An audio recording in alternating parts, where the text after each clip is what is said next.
ये हमारे पास 1500 वोल्टेज का यूपीएस कन्वर्टर है जो इस वक्त ख़राब हो चुका है।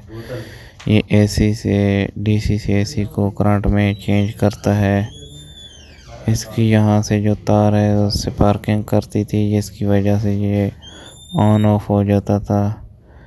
अभी यहाँ पे कावी की मदद से यहाँ पे टांगा लगाएंगे।